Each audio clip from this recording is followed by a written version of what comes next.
శ్రీ సూర్యనారాయణ పరబ్రహ్మణే నమః.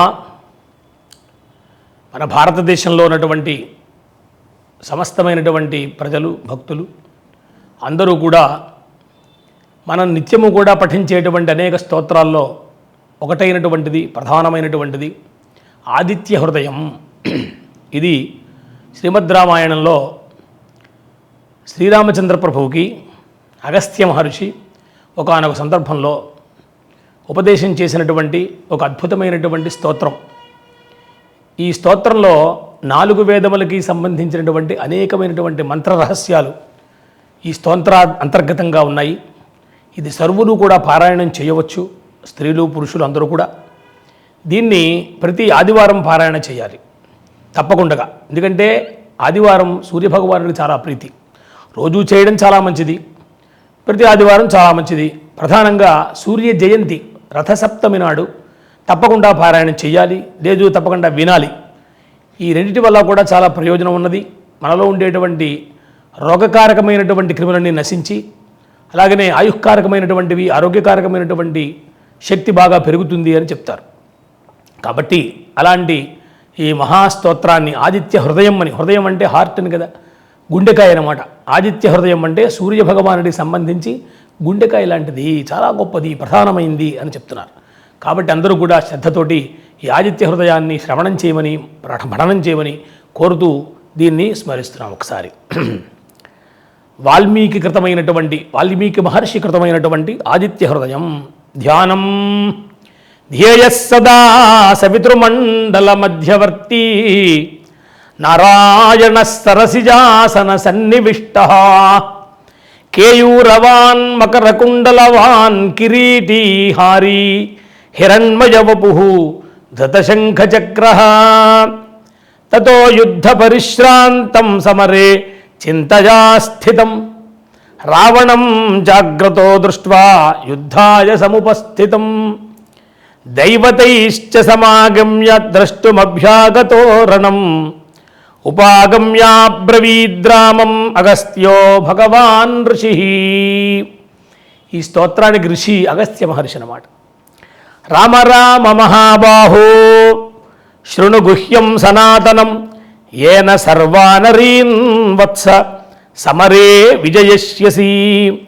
ఆదిత్య హృదయం పుణ్యం సర్వశత్రు వినాశనం జయావహం జపేన్నిత్యం అక్షయ్యం పరమం శివం సర్వమంగళమాంగళ్యం సర్వపాప ప్రణాశనం చింతాశోక ప్రశమనం ఆయుర్వర్ధనముత్తమం రశ్మిమంతం సముద్యంతం దేవాసుర నమస్కృతం పూజయస్వ వివస్వంతం భాస్కరం భువనేశ్వరం సర్వదేవాత్మకో హ్యేషః తేజస్వీ రశ్మిభావనః ఏష దేవాసురగణాన్ లోకాన్ పాతి గభస్తిభిః ఏష బ్రహ్మా చ విష్ణుశ్చ శివస్కందః ప్రజాపతిః మహేంద్రో ధనదః కాలో యమః సోమో హ్యపాంపతిః పితరో వసవః సాధ్యాః క్యశ్వినౌ మరుతో మనుః వాయుర్వహ్నిః ప్రజా ప్రాణాః ఋతుకర్తా ప్రభాకరః ఆదిత్యః సవితా సూర్యః ఖగః పూషా గభస్తిమాన్ సువర్ణసదృశో భానుః స్వర్ణరేతా దివాకరః హరిదశ్వః సహస్రార్చిః సప్తసప్తర్మరీచిమాన్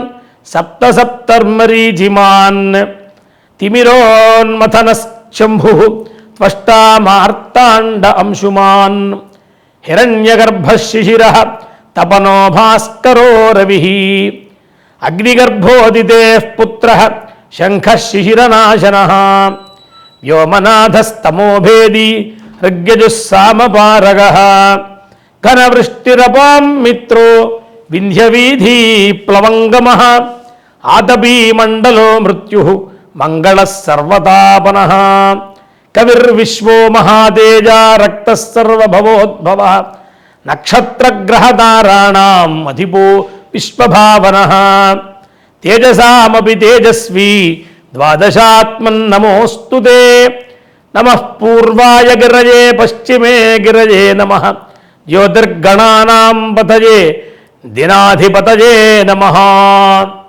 జయాయ జయభద్రాయ హర్యశ్వాయ నమో నమః. నమో నమః సహస్రాంశో ఆదిత్యాయ నమో నమః. నమ ఉగ్రాయ వీరాయ సారంగాయ నమో నమః. నమః పద్మప్రబోధాయ మార్తాండాయ నమో నమః. బ్రహ్మేశానాం అచ్యుతేశాయ సూర్యాయాదిత్యవర్చసే భాస్పతే సర్వభక్షాయ రౌద్రాయ వపుషే నమః. తమోఘ్నాయ హిమఘ్నాయ శత్రుఘ్నాయ అమితాత్మనే కృతఘ్నఘ్నాయ దేవాయ జ్యోతిషాం పతయే నమః. తప్తచామీకరాభాయ వహ్నయే విశ్వకర్మణే నమస్తమోభిఘ్నాయ రుచయే లోకసాక్షిణే. నాశయత్యేష వైభూతం తదేవ సృజతి ప్రభుః. పాయత్యేష తపత్యేష వర్షత్యేష గభస్తిభిః.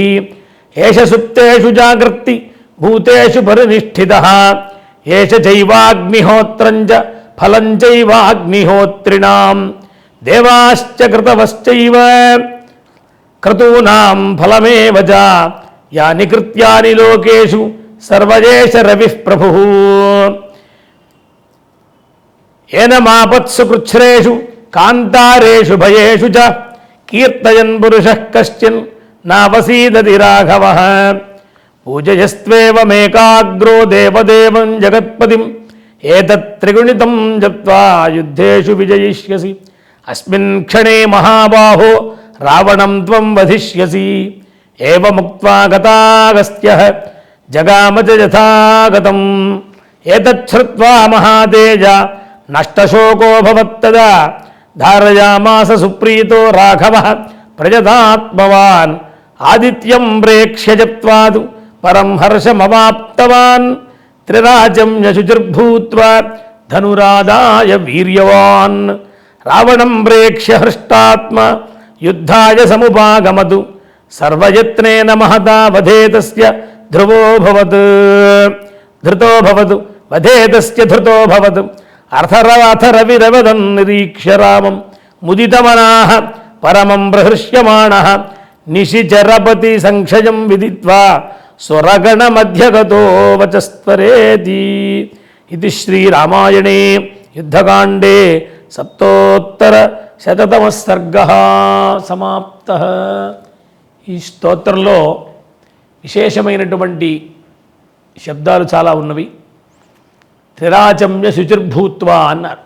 ప్రధానంగా పారాయణం చేసేటప్పుడు మనం కూడా ఒకసారి ఆచమనం చేసి దేశకాల సంకీర్తనం చేసుకొని చక్కగా ఇదంతా విన్నా నోటితో అన్నా చాలా గొప్ప ఫలాన్ని ఇస్తుంది. కాబట్టి సర్వులు కూడా దీన్ని నిత్యము పారాయణ చేయవచ్చు. భానువారం విశేషంగా చేయాలి.